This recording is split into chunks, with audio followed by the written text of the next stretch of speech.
Good morning. We have a fun show for you today. We are painting the town green with the help of Commission Row and Big Brothers and Big Sisters of Indiana. We'll tell you how you can get involved as well. And we're going to dive into some of this food. I cannot wait. The seasons, they are changing. I promise at some point we will get to cooler weather. I promise. Melissa Libs is here from Vino Mobile Bar. We're going to chat about the wines of the season, what to switch to when we get to those cooler weather months. Can't wait to get over there. And if you're anything like me, you might be dragging a little bit on this Monday. It's a short weekend. We're back. Marley will take us to a local coffee shop for your Monday jolt to help wake you up on this Monday. Good morning. Thanks for hanging out with us here on Life.Style.Live. Thanks for being here, guys. This is awesome. We've got Cody Howery. He's the sous chef at Commission Row. Bryce Acreage with Big Brothers, Big Sisters. He's a big brother. We got little brother Donovan hanging out with us. How is everybody? Doing all right? Good. How you doing? Awesome. Before we get into cooking, tell us what Paint the Town Green is and the purpose behind this. So the purpose behind this, we really want to get the city to know more about Big Brothers and Sisters and raise awareness to mentoring. So we want to just paint every part of Indianapolis green, because when you see green, you'll see Big Brothers, Big Sisters. Cody, where does Commission Row come into play with all this? So we're kind of partnering up with them to kind of do some dishes to help celebrate that and to get the awareness up for it. So we chose a couple green dishes to kind of put on our menu. We have one that's already on our menu, and we're going to be doing one that's going to be kind of a special for a couple days. Love that. So we're going to feature that to kind of celebrate that and bring awareness. What I love about this is it's not a fundraiser, although funds are always nice. If you'd like to donate, you can do that. But this is really about raising awareness and the work that you guys do and the impacts that you're making in our communities. Why is that so important to raise that awareness and help people understand the work that you're doing around here? Because ultimately, we can't do it alone. Yeah. You know, everyone needs somebody in their life, and so at Big Brothers and Sisters, we want to ignite that potential and connect people with our young people to be able to build a better future. So we got to be able to raise awareness and just get everyone out there. So I wouldn't be able to do it if it wasn't for this guy right here. Yeah. Donovan, tell us, I want to get your opinion on Big Brothers, Big Sisters, what it's been like for you hanging out with Bryce and just having people like that in your life. Big Brothers, Big Sisters always help someone, like if they're feeling lonely. Young people, like, sometimes they feel lonely. And Bryce right here, I felt lonely. My friends sometimes didn't want me to be with them. And Bryce just helped me have a better future. I love that. What a pro. My gosh. You could have my job, brother. That's awesome. All right, let's dive into some of these dishes, Cody, because I know you got some stuff heating up and cooking over here. Yeah. What are we doing first? So the first dish we're going to do is called a shrimp aguachile. It's kind of a play on a native Mexican-American dish in that style. It's kind of like the cousin to ceviche. Okay. Whereas aguachile, you're using a base of more chilies and onions, cilantro, lime, stuff like that. So it's kind of cousin. Goes good with a nice cold beer, nice tequila drink. I'm with you on that. Yeah, right. It's actually available in our Mel's Speakeasy. Okay. Down. The Speakeasy is so stinking cool. If you've not been in there to the Speakeasy, like, it's one of the coolest spots in the entire city. Yeah. It's so cool. So basically what we do is, for this, what I like to do is, and you can do this a couple different, it's real easy to make. You can do it a couple different ways. Usually, like I said, aguachile is based on chilies and the simple ingredients of like onions and stuff. But in this one, I use a little bit of a tomatillo to kind of make like a salsa verde, kind of like a hybrid. So you can either like take these vegetables. I usually use like, this one I'm going to use jalapeno. You can use any kind of chili you want, poblanos, whatever. I have a little shishito and jalapeno in here with onions and garlic. And you can either roast those vegetables to bring out more caramelization and more flavor, or in this way, it's kind of a little bit more traditional, is you just put it in a pot of boiling water and you just bring it up to a boil and kind of cook it down. Oh, wow. Okay. And then I have some nice like parboiled shrimp. Okay. Just some nice poached shrimp. And basically what you would do with this is you would bring this up to a boil and you get all the flavors incorporated, okay? And then you would make a base where you can use things like, for me, I like to use cucumber because it's a little bit more refreshing. Right. And I'll use some fresh cilantro and fresh lime juice. And once that comes to a boil, then we can mix it together, put it in a blender, blend it up, let it cool down after it's hot, because this is going to be hot. Yeah. And you can let it cool down after you take it out of the pan, or you can just put it straight into the blender, blend it. It just takes maybe like 15 minutes tops to make. You can make it at home. You can find everything around town, you know. Yeah. And then what we would do is is once that's cooled down, we would take our shrimp and we put it in there, and we'd leave it for a couple hours or maybe even overnight, and it has the same effect of like ceviche, where it's gonna the acid of the lime juice is gonna cook the shrimp, finish cooking the shrimp. Science is so wild, man. That's crazy. And it's gonna impart those flavors into it, and then we'll have some nice tortilla chips, and we'll just serve it up for you. So usually, like I said, what I do, I would take this and put it in the blender, but for time's sake, I already have some made. But very smart, Cody. Yeah, I already have some made. So, are you nervous? I feel like you might be nervous. I feel like you may not eat a lot of ceviche-style dishes. I don't. Have you ever had it? No. Okay. Here's the cool thing. If you don't like it, you don't have to lie. I will like it for you. I promise you that, okay? So, like, what we would do at the restaurant is we would take one of these vessels right here. You're not allergic to shrimp or anything, right? All right, cool. Mom, he's not? All right, cool. Just want to make sure, because I'm going to make him try it. I didn't want to be like that guy. And Donovan, if you want, you can take this over here, and we can spoon some in for everybody. Oh, yeah. What a smart idea. Here. Yep. I'll work on this. Okay. And then what we do at the restaurant is put a few chips in there. That smells so good. Yeah, like I said, it's kind of a play on the traditional aguachile plus kind of like a salsa verde. The cucumber is like perfect because you can smell it come through. Yeah. But also you get like the lime juice and the jalapeno. So I would actually blend the cucumber, and then I'll dice some onion and cucumber and add it back in there for a little bit more of texture and chunkiness to it. Love it. Bryce, what's your favorite kind of... Sorry, Donovan, what's your favorite kind of food?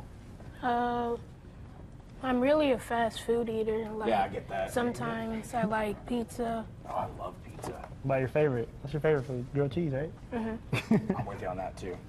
There's some tortilla chips in here if you would like. All right, here. I'm going to hand this to you, okay? Yo, Bryce. There you go. trying something new today. Yeah, right? This is what we do on Life.Style.Live. You got to try new things. How can businesses or other people get involved in painting the town green, Bryce? So you can visit our website. You can get involved by having your team wear green. You can make some green foods, bring some green donuts, bring all types of green stuff, and tag us on Instagram or social media at BBBSCI. That is so insanely good. It's refreshing. You get like all the flavors at the same time. What do you think, Donovan? You can be honest. It's kind of like chips and salsa almost. Same thing. Cody, amazing, my friend. I love it. We're not done with you. We're going to do some more stuff in the next segment with you as well. And we'll talk more about Big Brothers Big Sisters and painting town green.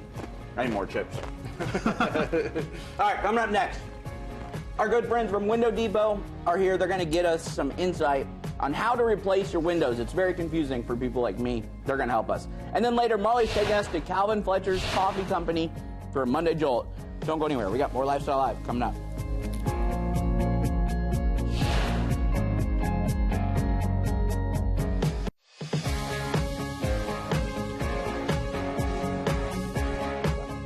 This one right here, Melissa. Right in there. Yeah, that's the one.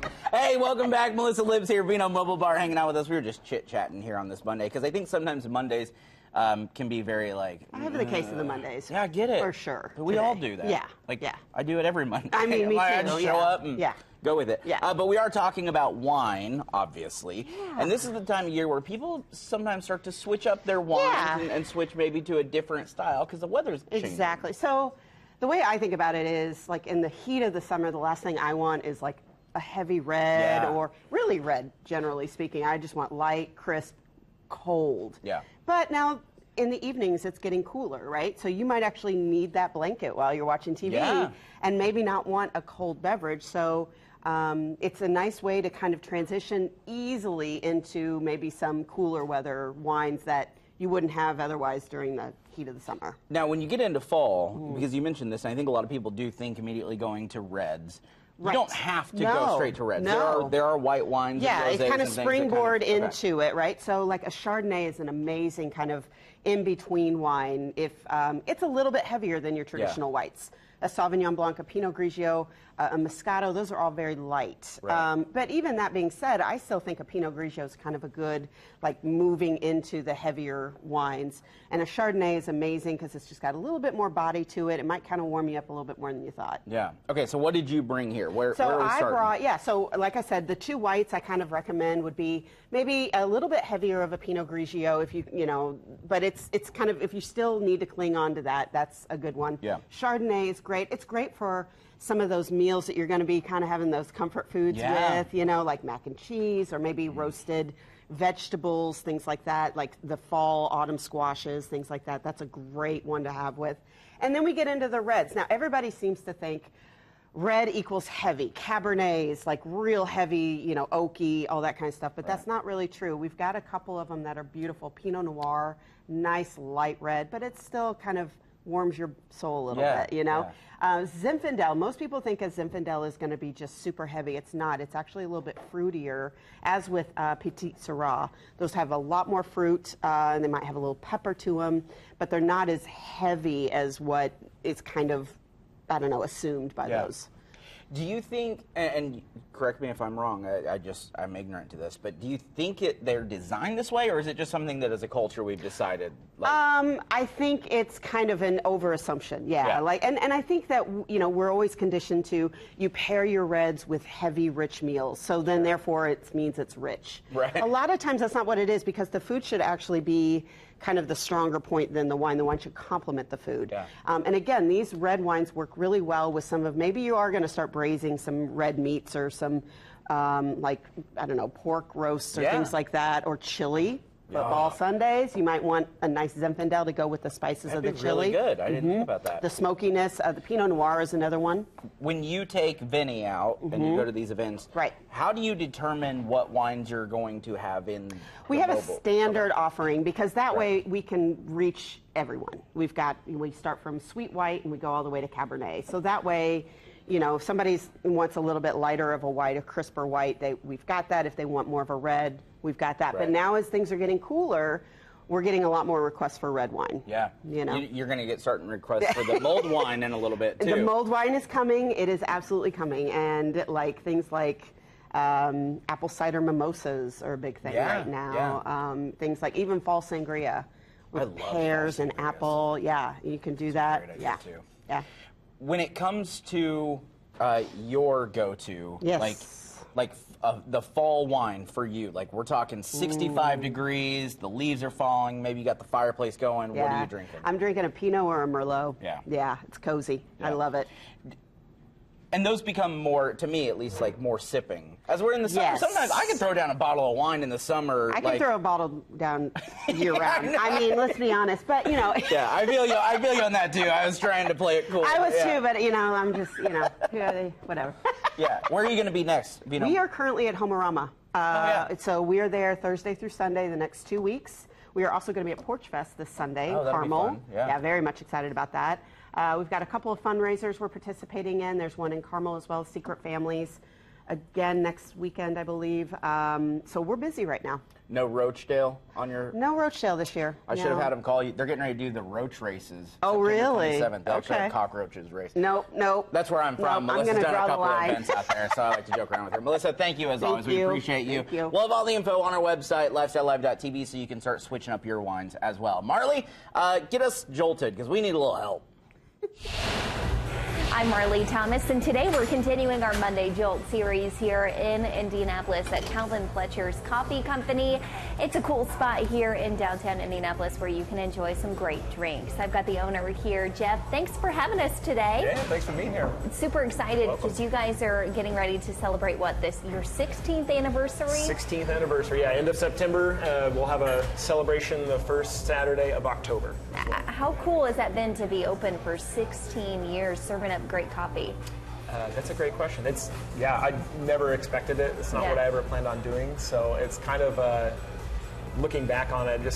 It's an interesting evolution of like why we do things, what we do here. It's been fun to watch the neighborhood kind of change and just kind of meet neighbors. 16 years. Yeah. Meet a lot of people. Met my wife here. That's so met cool. a lot of friends, and yeah, it's just like been fun to be a part of the community for 16 years. Because this area has really grown up too and developed kind of around your coffee shop, honestly, and people can come inside and get a drink and chill, or they can stay outside too. You got great outdoor seating as well. Yeah. What all do you guys have to offer here? What makes your shop unique? Yeah, that's a good question too. Something I think about a lot. I guess I would say we have a roaster in the back, and we roast coffee in-house. Nice. So we're one of the only like in-house roasting / cafe coffee shops in the city. So it's cool that like we roast our product right there. You know, we source all the green coffee, roast it, and then we prep all our drinks. Beyond that, I mean, there's nothing that's that special. We just like being a part of our community, and like to welcome all people no matter who they are, that's our goal. And you get that vibe when you walk in here too. It is a welcoming spot for everyone to enjoy. What are we going to be making today? Yeah, so this was our very first signature drink. It is called the Calvin Pepper. So it's a cappuccino with some cayenne pepper actually extracted with the espresso, and then there's a little bit of honey. So I'm going to start extracting the espresso. I don't even remember exactly how this came about, but this was our very first signature drink. Now we, over the years, we started making more of our own like things in-house, and so that's something I think that's fun that we do, is we have a lot of fun seasonal and signature drinks. Yeah. Some are year-round, some rotate, but yeah. Where did the idea come from to include honey and cayenne pepper with cappuccino? Like, how do you come up with these ideas and are able to execute them? So some of it is just like a synthesis of like things that I like, things that the crew likes, ideas that people have. I think we're fairly collaborative in like how we come up with things. Whether the crew has an idea or I have an idea, we like to play around with stuff and experiment with things. But it's a little dirty. I'm gonna clean it off first. And then, sometimes we can make things work, sometimes we can't, but usually we try to make things work if somebody has an idea, and then go from there. So why is this drink served with water? It's nice to have a little sparkling water, as you can use it as a palate cleanser, a chaser. Any of our like short drinks that the espresso might be a little bit stronger or more prevalent flavor, we like to have a little bit of a chaser.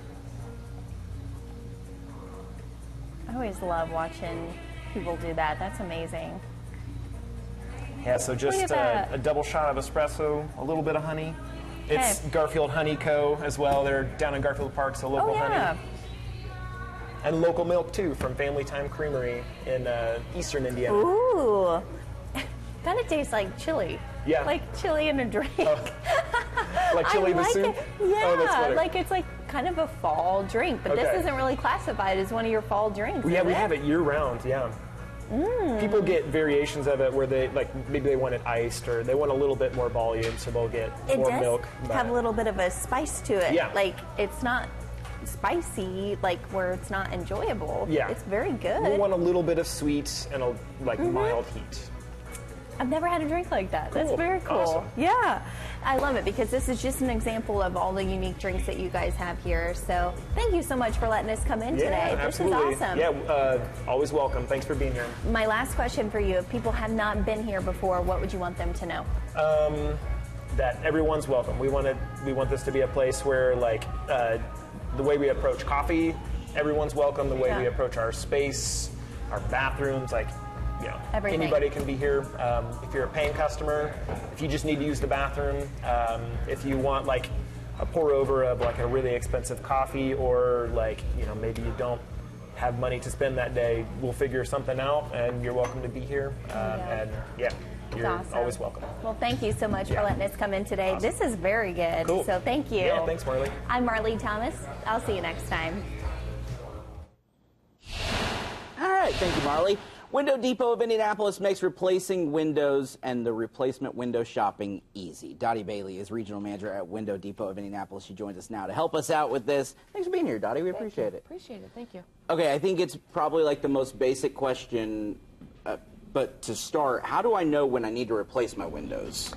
Good question. A lot of times it's just the cold winter. Yeah. You know, you feel the drafts. Some people can actually see the drafts coming through, you know, their shears or, you know, or just sitting on your couch or in your bed, you can actually feel the cold air. That kind of stuff can cost a lot of money too, right? Like energy-wise. A disgusting amount of money. Yeah, I have no doubt. Yeah. So what kind of windows do you guys have? Like, walk us through what Window Depot does. Yeah, oh, great question. So Window Depot is part of a national buying network. We're not a franchise. The National Buying Network has partnered with a manufacturing company that put together a triple pane window package for us that meets and exceeds the Energy Star tax credit. Okay. So what our standard triple pane window does and cost is basically like the bigger named window companies, what they sell for a dual pane window. Oh, wow. Right. So, and that's part of the national buying network that we're a part of. And the efficiencies of it with the triple pane, that's what qualifies for the Energy Star tax credit every single year. You know, you get appliance upgrades or windows and doors upgrades. Yeah. Then you qualify for the tax credit. And this is a model of one of those, correct? This is, yeah. Okay. So a standard white window is, I would say, 90% of what all windows are purchased, you know. So this is a triple pane window. You carried it over here, so it's you heavy. realize how heavy it is. Yeah. Our manufacturer that provides our windows for us, listen, I've been in the industry for nearly 25 years. And I've seen several, and part of that was manufacturing as well. Yeah. So I've been to several different window manufacturing companies. And the very first time I came to this one, I was just blown away. Like the quality and just the whole atmosphere of their manufacturing facility was just hands down the best. You know what this reminds me of is like old school windows. You know, like people say sometimes like things aren't made the way they used to be. And I remember like my grandma's windows, those things felt like they had been there 100 years. Yeah. And that's the vibe you get from even just carrying this, like the heaviness of it and the sturdiness of it. But you can do all sorts of really cool things with it, which is amazing too. Like this front window like slides and moves and all. Yeah, like they tilt in, both the top and the bottom sash do tilt in. You slide that one down and you tilt these in. And we can slide that up a little bit. And then it tilts in so that you can clean the exterior part of your windows as well, just effortlessly, you know. That is so cool. The wonderful, probably the best selling point about our window is there's a lifetime warranty on it. Oh, wow. It doesn't matter if a rock from the lawnmower breaks the glass, a baseball, you name it. If you have a problem with your window, you give us a call. We'll take the serial number from your window. We'll call it in. We'll get you a brand new sash for the window. Here's what that tells me, too, is that you guys trust your windows. Oh, 100%. And know that some of those things may not affect them a whole lot, right? Exactly, yeah. So the nice part about working with Window Depot is that we stand behind the window. You know, we don't have to stand on it. We stand behind the window, the quality of the product, our pricing. Because we're part of that national buying network, we get bulk pricing for windows. Oh, wow. And we don't upcharge that. We don't find a way to hide like a great big sales thing, like, you know, buy two, get three free and all of that. You know, we give you a fair, honest price for a really, really good quality window. I'm ready to replace all my windows, Dottie. You got me to run through a brick wall. That was awesome. I'll set you up as soon as this is over. We'll have all the info so that you guys can get a hold of Window Depot of Indianapolis as well on our website, Life.Style.Live.tv. Dottie, thank you so much. Yes, thank you. Please come back. Me. Absolutely. Bring this heavy thing. This is awesome. Coming up next, get ready for the ultimate fiesta. We'll tell you all about the Indiana Latino Expo coming up. And a little bit later, we love to eat here on this show, obviously. We're going to introduce you to a new show coming to My Indy 23 that also loves eating.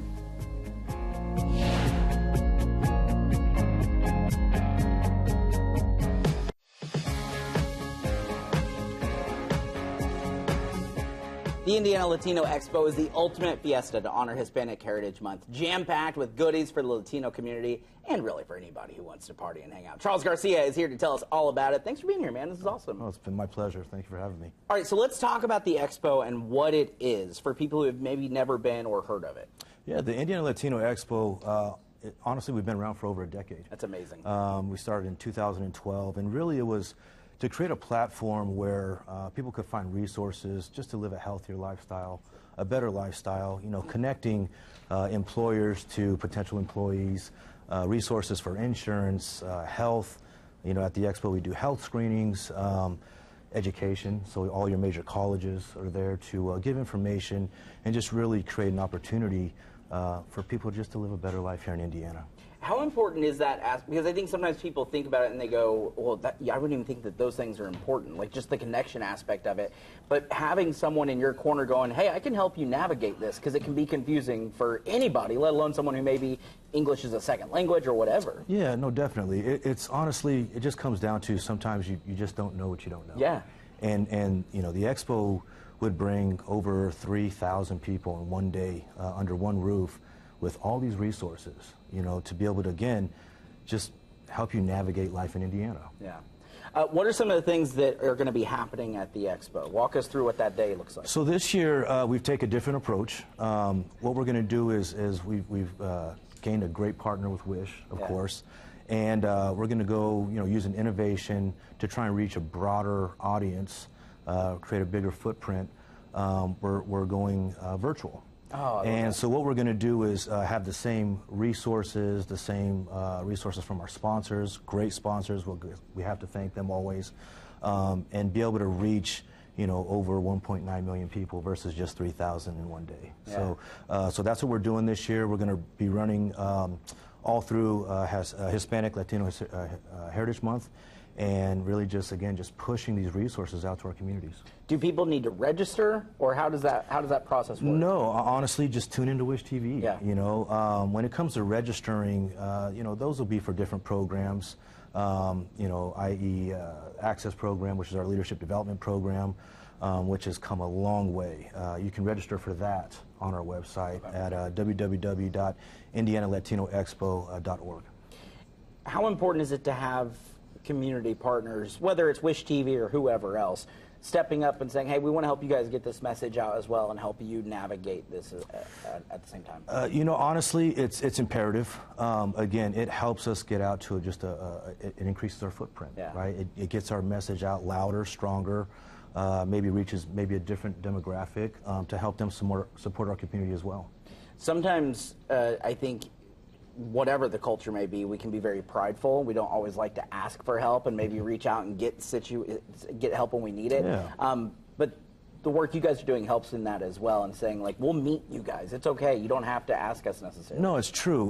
You know, ultimately what we're doing is bridging gaps, right? Gaps between employers and potential employees, bridging gaps between resources and the people that need it. Yeah. I mean, that's honestly what our platform is here for, on top of, again, you know, helping those upcoming leaders to you know, get in those places of leadership to help our community and help, honestly, Indiana as a whole, you know, because we're all one community. Absolutely. Charles, thank you so much, my friend. We appreciate you. Thank you. We'll have all the information about the Indiana Latino Expo over on our website, Life.Style.Live.tv, also wishtv.com, for a whole list of resources to help out as well. We'll be right back with more Life.Style Live.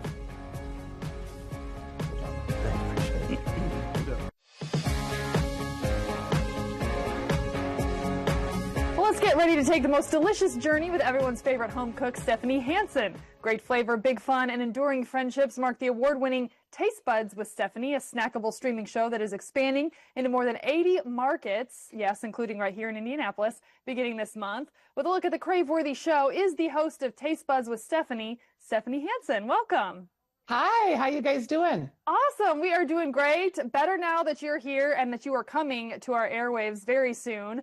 Very exciting. Tell us more about Taste Buds and what makes this show such a snackable little treat for everyone. Yes, I'm so excited to come to Indianapolis because a lot of times people think Minneapolis, they call it Mindianapolis. So I'm glad that we're having like the melding of the two and finally meeting. Awesome. Taste Buds is super fun. It's a show that we film out and about. So we go out and we meet a chef or we learn about an ingredient or find a new maker product. Then we bring that all into our house And this is my real kitchen. You might see my dog Stanley wandering back and forth, or my husband Kurt, or my daughter Ellie. And we take what we learned out in the field and we bring that back into the kitchen to teach you how to do easy recipes. I am not a fancy chef. I'm very just like you. So we're going to learn to make pasta together. We're going to roll sushi together. A lot of these skills I'm just learning with you in real time on television. Yeah, and you say you don't take yourself too seriously. It's a family affair. You're in your actual kitchen. Is that what you think makes this the differentiating part about what you do versus other cooking shows?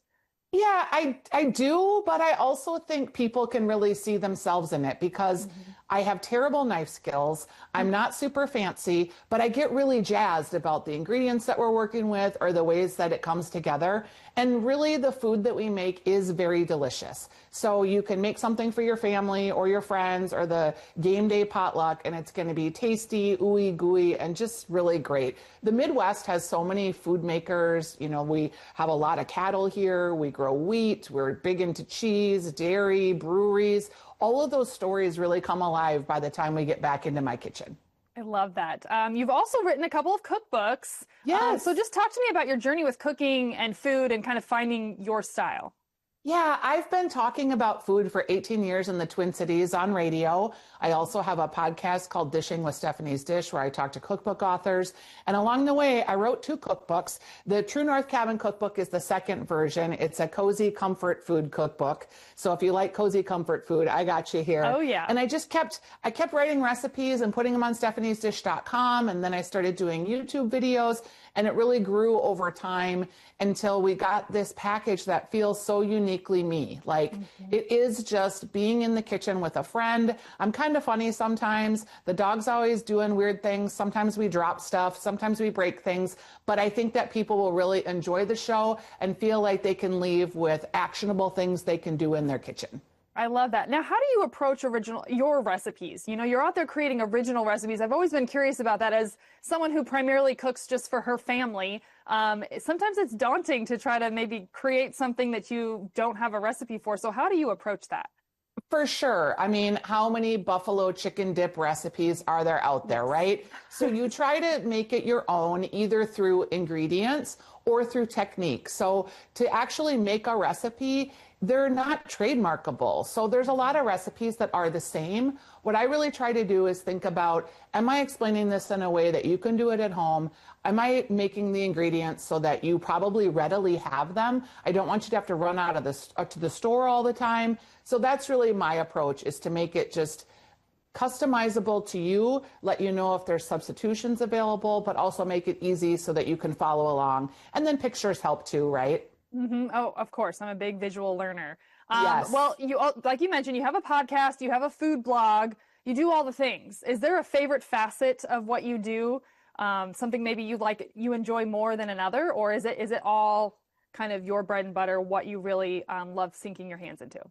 Yeah, I really love the actual creating of the recipes. We're all on TikTok and Instagram and seeing all these things. I love to actually figure out how the recipes are going to work. So for instance, I have these pumpkin muffins that I made for you guys. Sorry that you can't taste them because they're very delicious.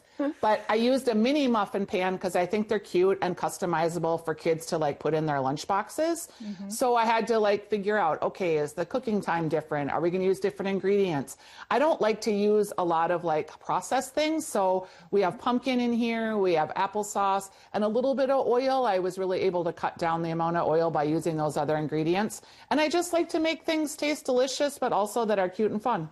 Yeah, my kids love mini muffins, and we always tell them when we are serving them something new, or maybe if there's something on their plate that they haven't seen before, we're not going to feed you something that tastes gross because we don't want to eat something that tastes gross. You know, we're in this together. So, and that sometimes works. Sometimes. Yeah, no gross food at our house. We'll draw a no gross food at Taste Buds line. There you go. I love it. The disclaimer. I love it.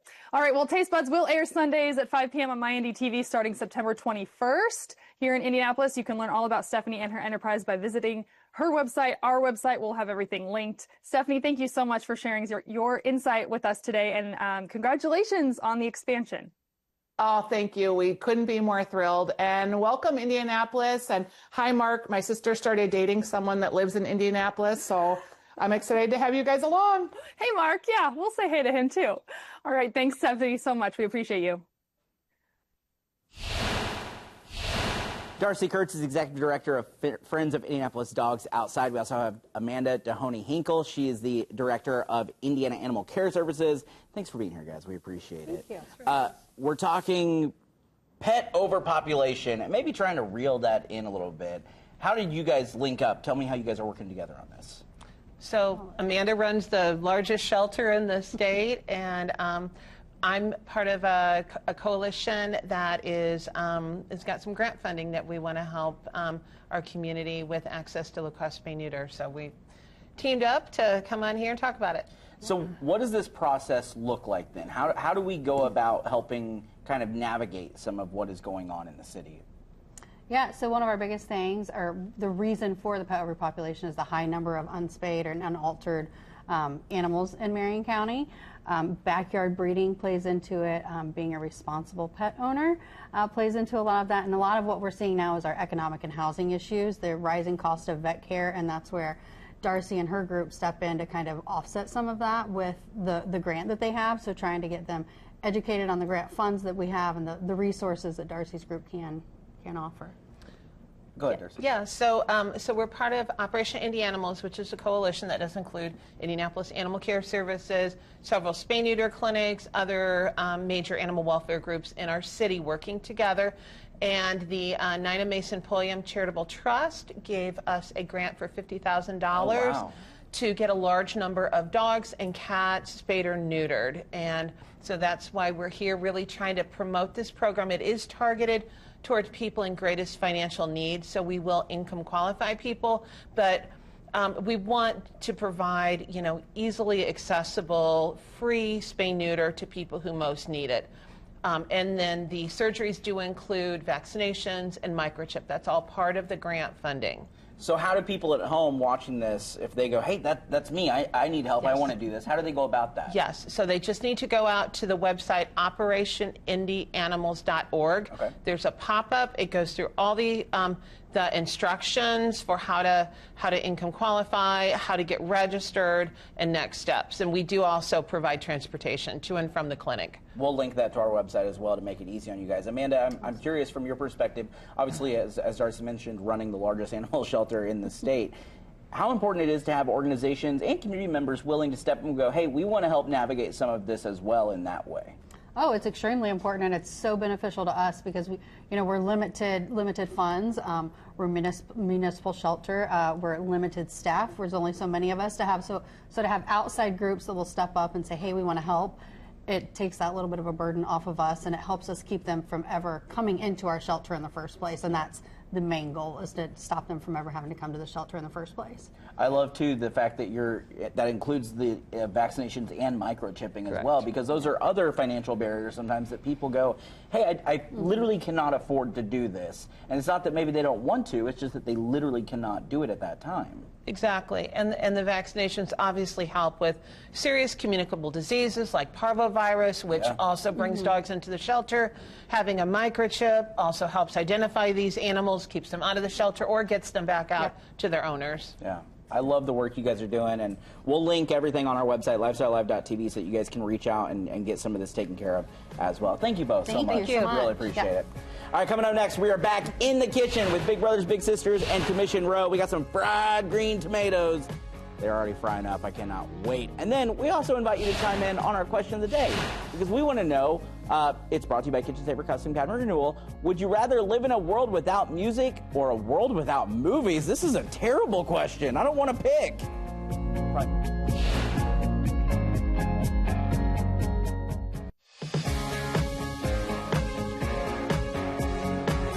All right, welcome back. We're back in the kitchen talking Paint the Town Green with Commission Row and Big Brothers Big Sisters here as well.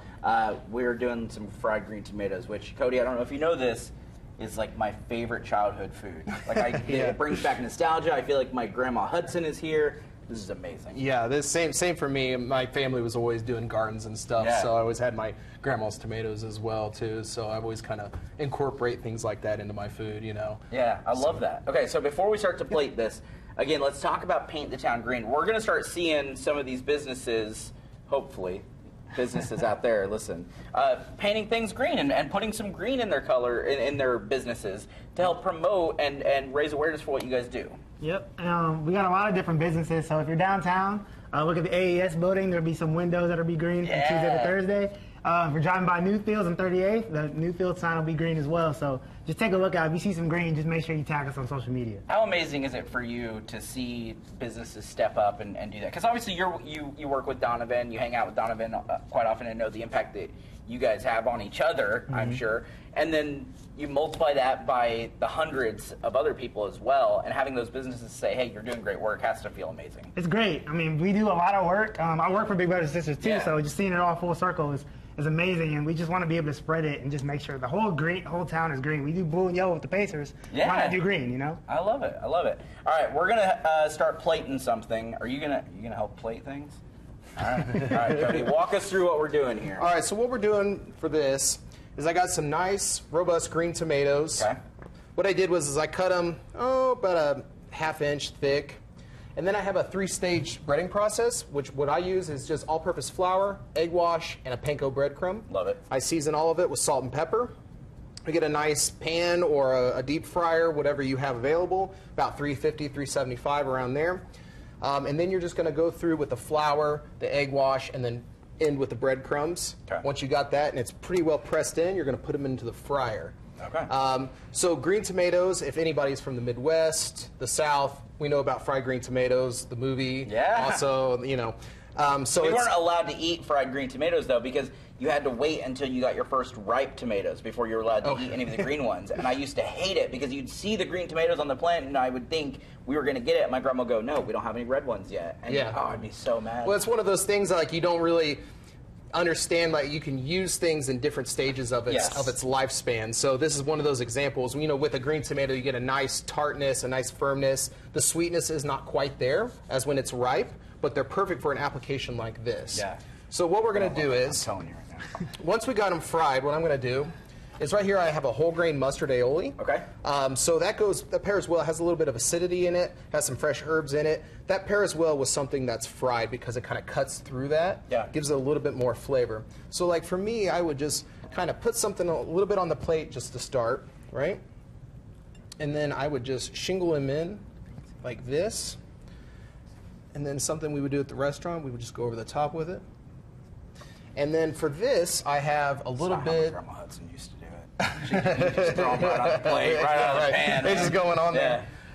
Here we have a little bit of a fresh green, a little bit of arugula frisee salad right here. I'm going to hit that with a little bit of salt and pepper. And then we actually have some cooked off bacon right here. This is nice pepper bacon. We're going to throw that into the salad as well. You like bacon? And so, I mean, yeah.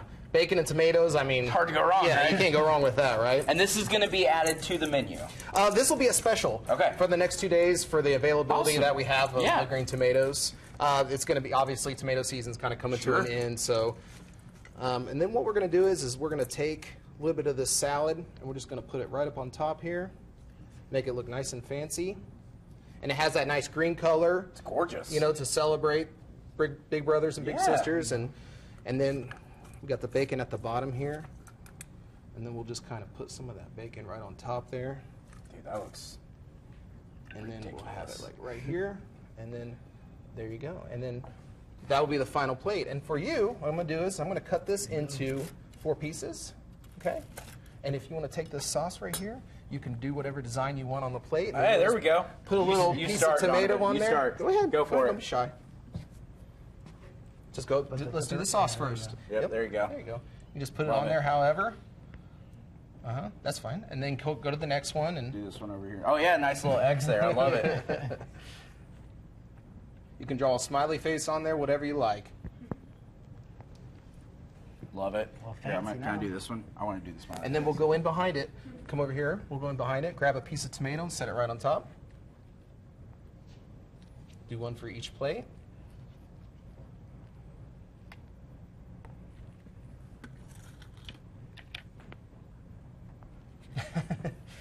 And then if you want to go through, put a little salad and a little bacon on each one. As they're doing that, Bryce, if people at home are sitting around and they're going, man, I would love to be a part of this. I would love to be a part of the program. My kid would love to be a part of it. How do they go about doing that? How do they be a part of Big Brothers Big Sisters? First step is just go to our website. Yeah. That will tell you everything you need to know, more about our program. If you want to become a mentor, you can just click, it says Be a Big. Just that tells you everything you need to know. It's a quick and simple process, and our staff will definitely reach out to you after that. We're going to taste this on the other side of the break. Donovan's doing some good work over here on these plates. We'll be right back with more Lifestyle Live. I cannot wait to dive in.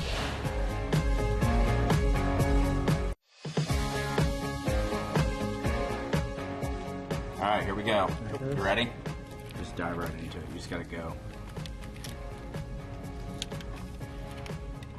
Yeah, that is exactly what I wanted it to be. It's good, right? Yeah. All right. There we go. We'll take it. We'll have all the info on our website. Thank you guys so much for hanging out with us. Hey, have a wonderful rest of the day. We'll see you today at 4 p.m. for all Indiana. Love you.